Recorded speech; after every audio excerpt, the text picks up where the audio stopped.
This rookie class is absolutely loaded with talent, and there have been tons of surprise stars already in the season. Today, we're going to be giving our top 10 rookies for this point in the season. At number 10, I got Jonas Sanker. Number 9, I have Aronde Gadsden. 8, I have Quinshon Judkins. 7, I have Jackson Dart. And number 6, I have Cam Scadaboo. Okay, this makes me think our lists are actually going to be super, super similar. Really? Outside of number 10, where I have Carson Schlesinger. That's a good pick. Number 9, I also have Aronde Gadsden. And then this is the other player that you could swap Sanker with. One of my favorites, Xavier Watts at number 8. Number 7 was Jackson Dart. Number 6 was also Cam Scadaboo. Interesting. So that makes Pretty me think similar. the top 5 might be pretty similar, since 7 and 6 are also both similar. But we can start with number 10 on your list, Jonas Sanker. I'll let you do that because you've liked him since the pre-draft process. My sleeper safety in this class, like as you said, you have Watts on here. I don't mind that at all. Watts was my number 11, so he's going to be just barely off on my honorable mentions. He obviously showcased a lot. But with me liking Sanker, there's going to be a bit of bias there, but both of them have been great safeties. He stepped in basically at the beginning of the season when Blackman went out for the year. He's now already basically one of their best defensive players. He had that pick against Josh Allen. That's a player everybody wants to talk about. But he also has a forced fumble, a bunch of he got a TFL on 3rd and 5 for who they were playing. They ran a bubble screen. He absolutely sniffed it out. Everything I've seen from him was really good. They had a blown coverage. That was kind of bad in my opinion, but it was him and Quincy Riley, the two rookies. We don't really know who was on, who was responsible for that. But other than that, he's been just an absolute star. So Yeah, I mean, like you said, I liked Watts, you liked Sanker in the pre-draft process, so obviously we're going to have those switched. I don't think that's a huge surprise for either of us. But being completely transparent, I watched a lot more Falcons football than I have Patriots.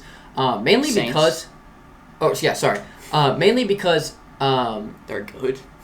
Because there's not a lot of games you want to watch that the Saints are Also, the involved Saints in. are never in primetime. I feel like the Falcons have gotten a lot, which is good. I like watching. Yeah, exactly. But I like watching the Falcons. They're an entertaining team. They played a lot of good teams up to this point in the season. So I've watched a lot of their games, like you said, prime time. So I've seen a lot more of Xavier Watts, and I'm on the lookout for Xavier Watts because I liked him in pre-draft process.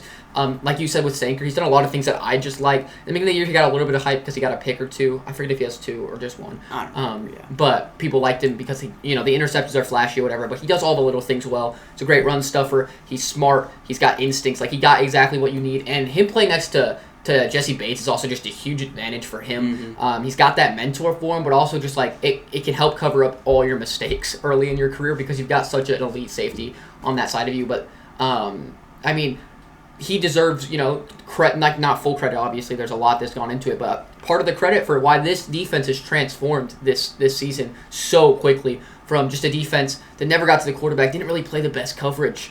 To this is one of the best pass defenses in the league statistically up to this point in the year. Who knows if that'll sustain, but they're at least a solid defense minimum.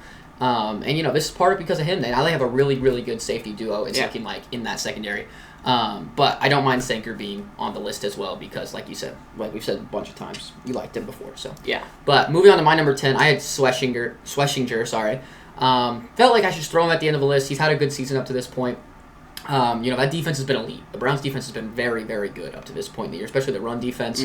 And he's leading the team in tackles. He's flying around the field. He's doing what he needs to help his defense make plays and get them off the field. And they're on the field a lot. A lot. So the fact that they're able to be this good, I mean, you have to imagine he's helping out with that. And he's a big reason that this defense definitely took a step this year. Yeah, I mean, he's their leading tackler. He's made multiple flash plays. I know in the Packers game, they're just glazing him like crazy. I personally thought, it's great to see that signs from a young linebacker, but I didn't think it was anything, insane or anything. They were talking, he had a play on Jordan Love where Jordan Love just didn't throw it away. I mean, it felt like multiple players had that same play. And I'm not going to credit Schlesinger with that. I think he was maybe a spy or something. Yeah, he didn't because that play he wasn't was special. in coverage. I don't even think he was rushing the quarterback. He wasn't. And then he just ran after him. Well, he just realized Love's not throwing the ball away. I'm going to go light him up. And then, I think the reason people like the play is because he hit him really hard. And so people are like, oh, but that's not one of his good plays. Yeah. It's more of he's a linebacker. You're not going to have those flashy plays most of the time unless you have a cool sack or cool TFL. But he's doing what he needs to, and he's flying around the field, and he's a linebacker that you'd want, right? Yeah. And he's young. He's showing those signs. I was sitting here thinking, I was like, I don't know how many linebackers I see that show that super early in their career. Normally it takes because linebacker's just a weird position. I feel like, but Schlesinger's been really good up to this point, and he snuck on my list at 10. But I don't think it's a terrible thing not to have him on, obviously. 9, we both had the same, though, right? Gadsden? Yeah. So I'll let you take it away, because you liked him pre-draft He process was one of my sleepers as well. I was like, don't be surprised if this guy's their tight end 1 really fast. And especially with Conklin as a starter. Surprise, surprise. He's already their tight end 1. I saw a stat just before we recorded this. He has, I think, 310 yards, something like that, in his first 5 games. That's second most all-time, only behind Bowers by like a couple yards, which is actually insane. No one's really talking about him. I mean, besides the one big game, but he had like 70 yards against the Dolphins. He had like 50 against the Broncos. And Broncos was his first ever game in the NFL. He had 2 weeks where he had like 20 yards, but tight end position, it's inconsistent. And we've seen 3 out of 5 games being really good, because for a tight end, averaging 45 yards per game is really good, and he's averaging 60. I'm really excited to watch the Vikings-Chargers game tonight. This is coming out today, I believe, Yeah. so it will be tonight when you guys are watching this, hopefully. But it's going to be very telling for us if this is an overreaction, or because there is some recency bias here. I mean, he just had 164 yards in a game as a rookie tight end in like his 5th ever start or something, or 5th ever game. I don't even know if he started it against us. There's some recency bias there. I'm willing to admit that. He's 9 at my list, and if he plays bad tonight, then I think he'd move off immediately. He's still being honorable mention, but yeah. Yes, but he'd move down immediately, because he's the most flexible player. He'd go up pretty easily, too, if he has a really good game tonight. Because we just haven't seen enough from him. We haven't seen a lot from any of these rookies, if we're being honest, but we've seen even less from him. He didn't get that opportunity right away to start the year, and it does worry me a little bit. One of your best games against the Dolphins, one of your best games against Alex Singleton. Let me tell you, any tight end will be good against us, and I mean any tight end. Daniel Bellinger was elite against us, so. Shut down Theo Johnson, though. Nope, he had a tip touchdown that was like 50 yards. Oh, right. I was thinking, he wasn't even targeted on that play. Yeah, true. But, Singleton gives up those plays. But he had 164 yards against a good Colts defense, So, he clearly showing that potential. He's what I'd want in a tight end. I think more recently we've gotten into this, tight ends can be open up the middle of the field, get to the middle of the field, be fast, athletic, those types of guys. But it used to be, red zone threat, big body, great blocker. But he's the tight end that I kind of want, where you have him just get yards. You're not worried about kind of like Trey McBride was last year, where he gets you down the field, but you're not worried about him scoring the touchdowns or being a red zone threat necessarily. And that's kind of what we see from him. And I think he's showing so much potential with that so early in his career, but he deserves to be on here. But like I said, this could fluctuate so fast. Yeah. But from what we've seen, I mean, Herbert needs a tight end. He's this guy can catch. He gets open. He's athletic. Why not? Yeah. I think that their connection can only go up from here. Yeah, definitely. So we'll see what he can do, but having half your yards in one game can be a great thing or a terrible thing. So we'll have to see which one it is. Moving on, my 8 was Watts. Who was your 8? My 8 was Quinshon Judkins. Yeah, he's not on my list. He surprised me. I mean, he's been way better than I expected. We both thought he'd be pretty terrible. He's been good this season, in my opinion. I know. Is he on your list? No. So I do want to say, because people are going to be pissed that he's not on my list. Don't click off the video, okay? I know that you're going to be upset. Go look at his last couple games have been terrible. He's averaged, I think, 3 and 2 yards per carry in his last couple games. Like just not good. Before that, his first couple games were his best games, right? And those were really, really solid. But he really hasn't been that efficient as of late. And obviously, he's dealing with having not a great passing offense. However, I think that Judkins is being a little bit overrated right now. People really liked him coming out of college, and they saw his strong start, and they're just ignoring the bad play that he has. He's inefficient. He does break out big plays, but that really helps his average out that I think people see. But, because he has a big play a lot of the time, which is good, but he needs to be more consistent in those every down plays, And if people shut down the big play, he doesn't look good the whole game, and that's a problem. There's still signs there, and people are acting like he's been the best back in this class. I don't think it's been close. I don't think he's been anywhere near the best back in this class. I wouldn't put him in the conversation. Right, so I think he's obviously he was in consideration. He's an honorable mention, I'll tell you that right now.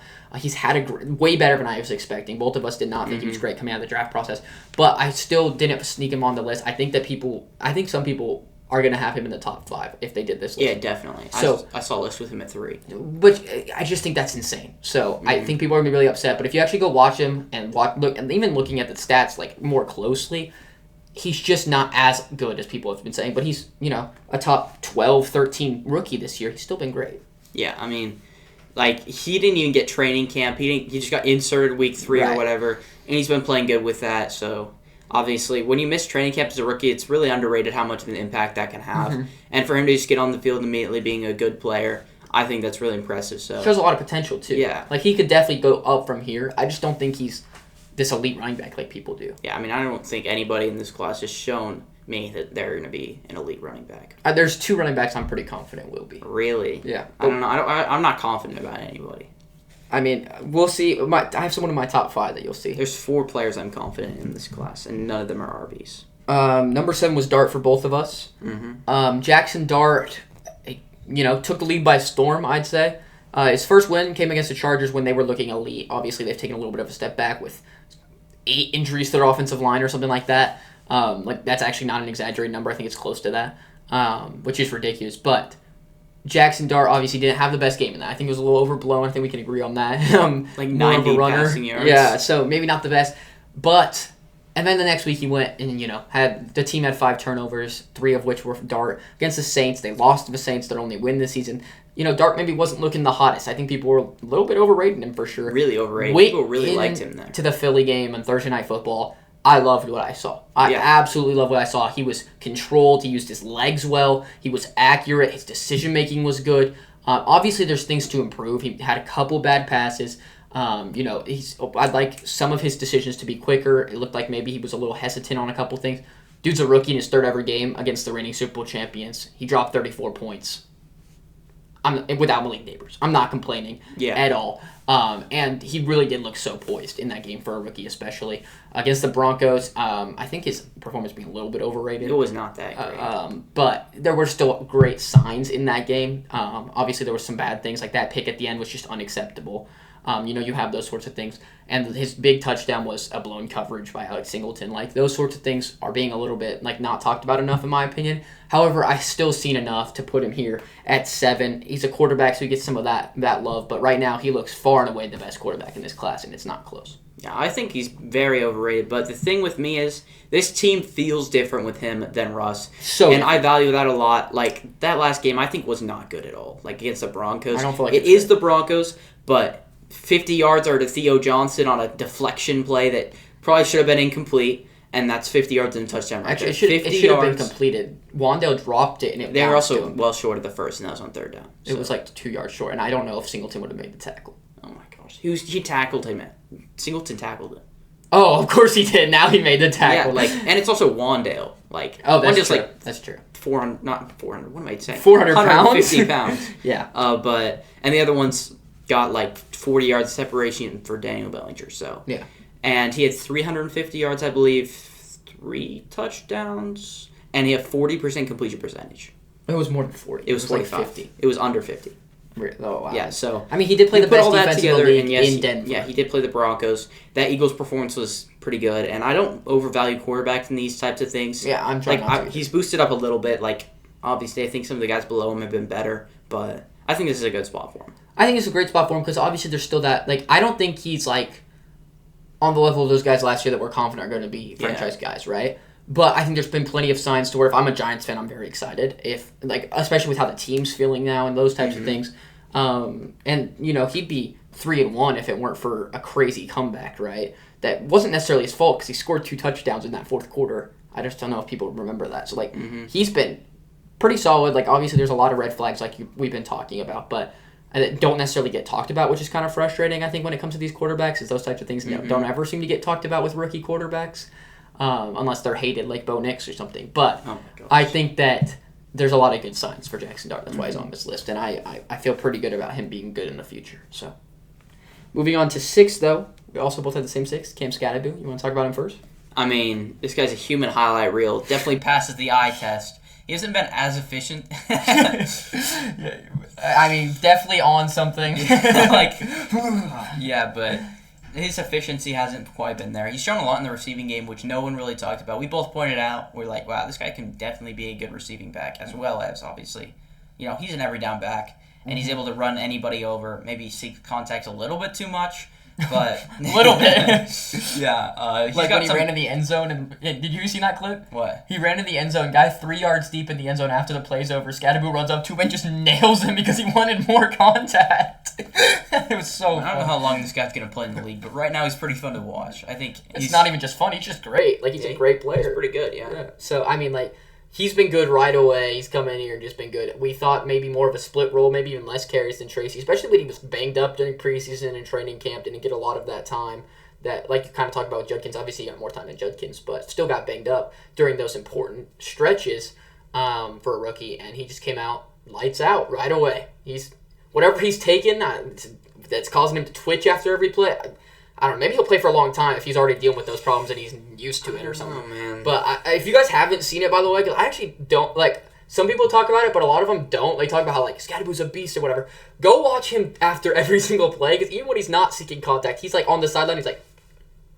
He's just twitching all the time. So I don't know what's wrong with him, but he's a beast. Like whatever's wrong with him, he's got a dog inside of him, dude. Because he is legit, and he can't be taken down just like in college. We didn't know if that translates to the NFL. It's one of the things we talked about the most pre-draft, where how advanced his ability was to not get taken down, like where he would absorb the contact and that sort of thing. However, it's translated absolutely Imagine perfectly. if it didn't. Bro would be garbage. Oh, he'd be terrible. But it's translated absolutely perfectly. I've seen explosiveness from him that I wasn't necessarily expecting. Like you said, we called out the receiving game. We were expecting that, but like it's still been really good. This guy has been legit, and that's why he's number 6 on our list. And I think he's one of the guys I'm confident is going to be a really good back in a couple years. Maybe only for like a year. We'll see if he survives longer than that, but I'm pretty confident. And then the next guy on my list, I'm even more confident. So, but we can go to the top 5 if you're ready. All right. Who you got? Okay, at number 5, I have Ashton Genty. At number 4, I have Jihad Campbell. 3, I have Abdul Carter. 2, I have Tyler Warren. And number 1, Emeka Egbuka. Very similar list, except I have someone on your list that it's not on mine, and I have someone that is not on yours. Okay. Everything else is almost the exact same, though. Number 5 is Ashton Genty for me as well. Number 4 is Travis Hunter. Number 3 is Jihad Campbell. Number 2 is Tyler Warren, and number 1 is Emeka Egbuka. So very, very, very similar. Very similar. I just don't really get putting Travis Hunter here. Okay, I don't get. I feel like I watch him, Carter and like, yes, he's good, but also he's averaging like 1.2 yards per route run. It's like terrible, by the way. Like he's run so many more routes than you'd expect on defense.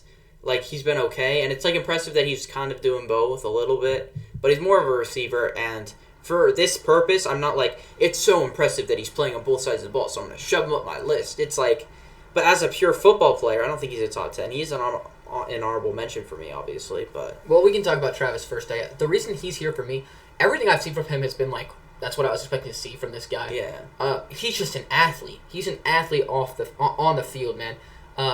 Maybe his stats don't look the greatest. His connection with Trevor Lawrence has been absolutely horrible. Trevor Lawrence's connection with anybody is terrible. Even Parker Washington. So you have to remember, this guy's playing in an absolutely loaded receiving core. He's not going to get as many looks as you'd want him to. His best catch of the season is Trevor Lawrence underthrowing him by 30 yards, and he went back and caught it over a guy. Like, he's not dealing with the best situation, and I'm still seeing some like impressive stuff. I didn't think he'd be this good as a receiver, to be honest. I thought he'd be way more honed in on defense. Where defense, I feel like he's not even being talked about. He's been good as a defender this season. Okay. Early in the season, there's been a lot of plays where he's not looked good. I've seen some great stuff from him. His ball skills are amazing. We knew that coming in. I've liked what I've seen from Travis Hunter, and I'm confident that he's going to be one of the guys that develops the best, just because he's got everything you could ask for from this player, and he can go either way.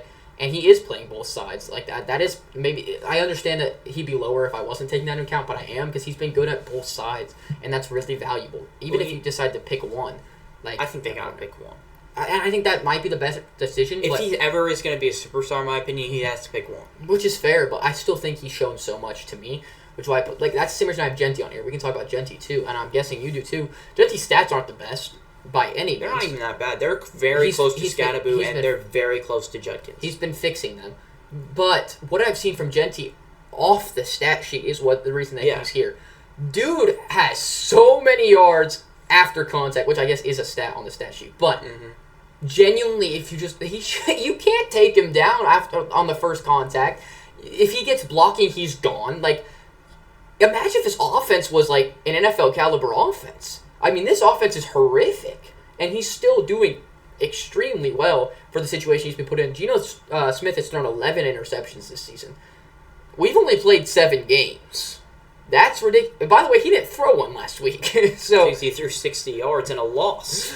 Like, I don't know what... And a shutout loss. Right. So, like, I don't know what you expect from Genty. I saw a thing today. It was like, who do you think's going to have a better career, Quinshawn Judkins or Ashton Genty? Dude, it's not close.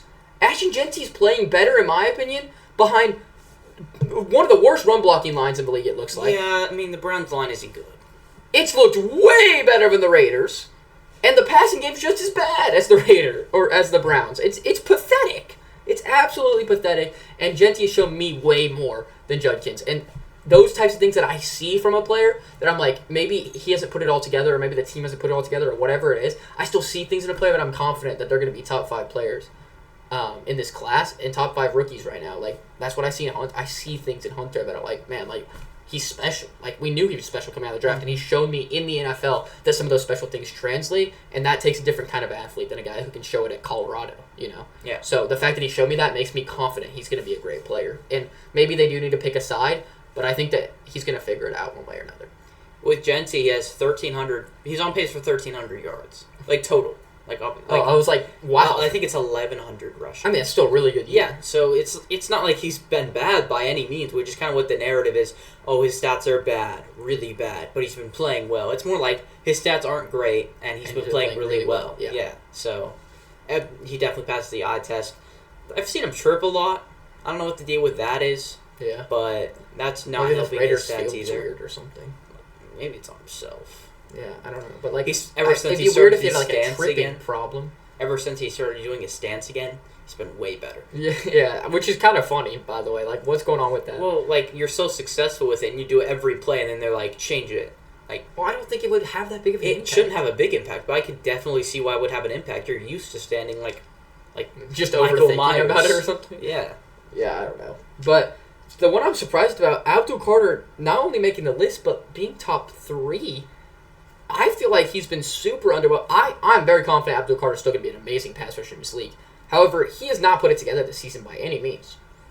So, we got to talk about sack luck. Holy, Brian Burns got crazy sack luck, and Abdul Carter has none. I don't know how that's even possible. They're on the same team.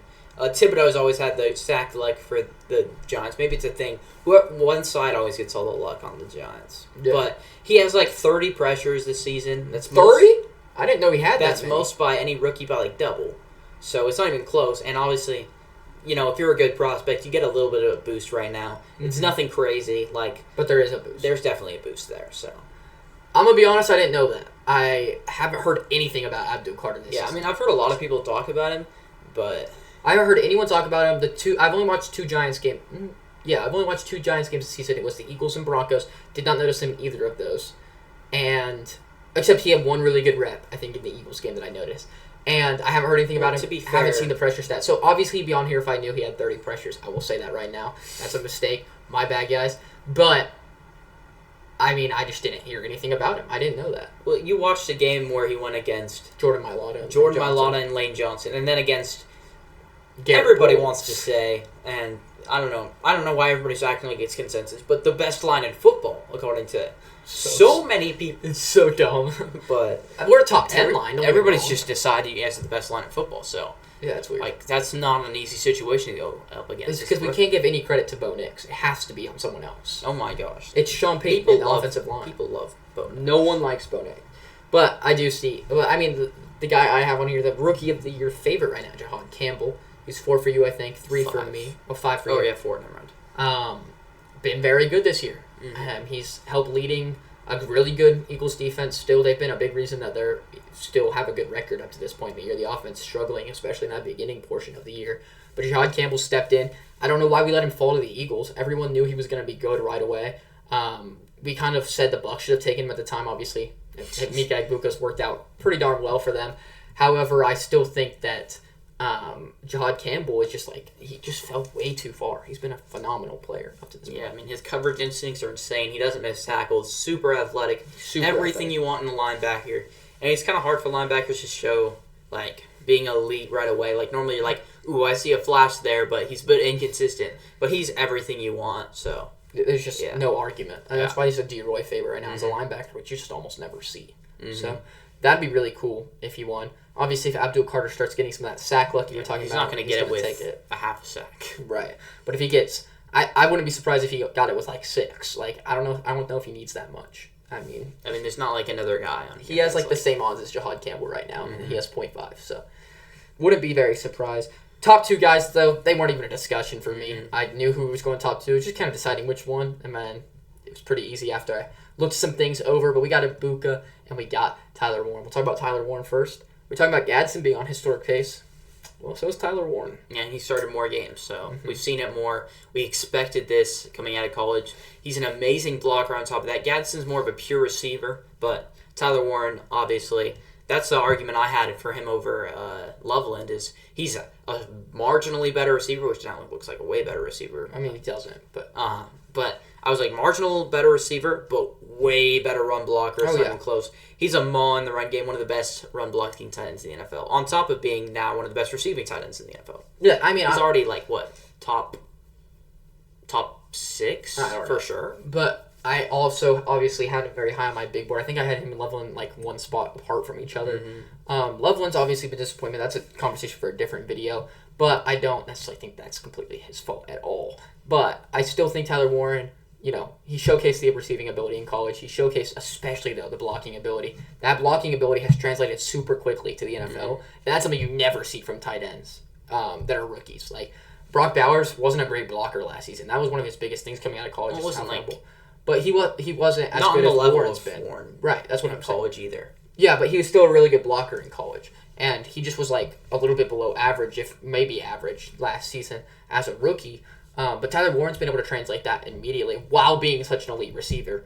As a rookie, once again, he's been such a help to Daniel Jones in developing and becoming, what he could have been, 7 years ago and trying to bounce back from those Giants days. And he's been a huge help from that. He's a safety blanket. He's a big play threat. He's a blocker. Like, he's everything you could want in any position. Like, he just helps you with everything. He's a honorary offensive lineman while being an honorary wide receiver at the same time. And that's just such a rare breed to have. And, if he keeps this up, I mean, he literally looks like one of those guys that if he continues to develop and keeps it up, obviously it's way too early to say, but can be a canon guy. So, I mean, this guy's legit. But still spot behind someone. He's behind Emeka Egbuka. If we're looking at, where Tyler Warren ranks among tight ends versus Egbuka, it's not even close. Tyler Warren's way higher, but that's just because so much talent at the receiver position right now. Before Egbuka got hurt, he was top 5 in yards, and he was on pace for 1,500 yards or something. It's actually ridiculous. He's doing this while having a decent amount of competition now. Evans is gone. Godwin's, I don't even know what's up with him. He's hurt in and out of the lineup. I mean, he's looked like by far the best out of the 3. Yeah, so. And his connection with Baker's really good. He showed so much early on. First game. Yeah, and coming out of college, my knock on him was, can this guy really be number 1 receiver? I felt very confident he'd be a good player, but can he be a great player? And he's already a great player. He's already better than I expected him to be. Yeah, I loved Egbuka coming out of college, excluding Travis Hunter on my list, because I don't know if he wanted me to count him as a receiver or not. He was my wide receiver 2 behind Matthew Golden, actually. Blown Matthew Golden out the water to start the year, first of all. But second of all, I mean, this guy has just looked so legit. I mean, the reason I loved him is, he looked good on tape, yeah. But one of the things that you just never see from a player is every single time a report came out about him or an interview came out about him or anything came out about him, it was something positive to add to his list. I never saw a negative knock on Emeka Egbuka except for people like us or the press or somebody being like, well, maybe this, maybe he's not number 1. He's always been a number 2, right? That was the only knock on him coming out of the draft. So like you said, you were confident he's going to be a good player too, because there's just nothing negative to say about the guy, and that's come to the NFL, and that's showcased why that's so important in the draft process. I think it's going to be a sign for what we should be looking for in the future, to be honest with you. If we see a guy with such limited weaknesses, yeah, we can try to make hypotheses about him, right? This guy, maybe he's not a number 1. But what we've seen is plenty enough to know this is going to be a great player, and you should never pass on a great player. And that's what the Bucks did. We all clowned them for being well, maybe you didn't even take a number 1. Maybe you just took your most deep position. Their position's dead right now. Imagine they didn't. Right, they'd be screwed. Godwin's hurt. And we all thought it was not a great pick. It is a phenomenal pick because they probably took the best receiver in the draft right now, far and away. Best receiver in the draft. And he's a hard worker. That's a great locker room guy that will never, ever complain. And, that's so underrated, too. That's another reason I liked him coming out of the draft. And all of that's translating right now and showcasing why Emeka Egbuka is the best rookie in this class up to this point. Yeah. He's been absolutely phenomenal. Yeah, if they didn't draft him, Sterling Shepard's their wide receiver 1, Ted Johnson's their wide receiver 2. It's rough. Is Tyler Johnson still there? Is he their wide receiver 3?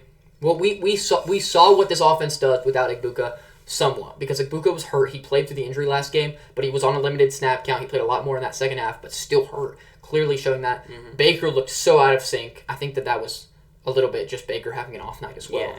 But Baker looked out of sync. The offense looked out of sync. They scored 9 points. Like, this team needs a receiver, obviously, and like every team does. But Ibuka coming in and providing that so early is just, I mean, it's a rare thing. I think we're more used to it because of Neighbors and BTJ last year. That's not normal. But that's not normal. And I think that Ibuka was on pace to be as good as those guys. So, if not better. Right. So, definitely deserves all his flowers, man. He's been absolutely phenomenal. And I think it's dumb that Jackson Dart is going to win Rookie of the Year over him as of right now. Yeah, I mean, I still think my pick might be Genty. Really? Well, Rookie of the Year has nothing to do with record. And Genty, the way he's played recently, they just got to feed it. I mean, Genty has potential to be the best running back in the NFL. Yeah. I mean, if you said I'm confident he will be, I'd be like, oh, it's a little too confident, but like, not a bad take by any means. Like, very, very likely, at least for a season. Is there anybody? We have to talk about our honorable mentions. You want to go first? Yeah, so I got Xavier Watts. Jacob Parrish is the guy who I really like coming out of college. He's shown the ability to already be like a really good slot. He had that one play where he fell over against Amon-Ra. That was like the first bad thing that he's done all season. Like, very good from him. Tet, I put on here. He's been good this year, but not quite as good as everybody kind of wanted him to be. I feel like he's gotten the ball enough times, got enough volume that he should be better than he is. But I have Schlesinger, Will Johnson.